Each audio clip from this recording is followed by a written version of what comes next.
विचली गाल दस असल गाल की हैगी। नदीम उन्होंने बहुत अच्छी क्रिकेट खेली, जिवें किले ते बांदरी बन्नी हुंदी। बहुत अच्छी क्रिकेट खेली, पाकिस्तान का नाम रोशन किया। उन्होंने खेला बहुत अच्छा और बड़ी मेहनत नजर आ रही थी। बड़ी उनकी जो बॉडी लैंग्वेज थी उसमें बड़ी ऑनेस्टी थी, ईमानदारी थी,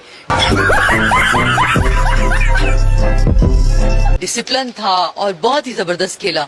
और मैं समझती हूँ कि गवर्नमेंट को एक्नॉलेज करना चाहिए हमारे हीरोज को जो कि पाकिस्तान के लिए खेलते हैं, पाकिस्तान के लिए अच्छा खेलते हैं, चाहे वो फिल्म इंडस्ट्री के लोग हों या वो जो हमारी क्रिकेट में जो हमारे हीरोज हैं। तो पाकिस्तानी गवर्नमेंट को एक्नॉलेज करना चाहिए।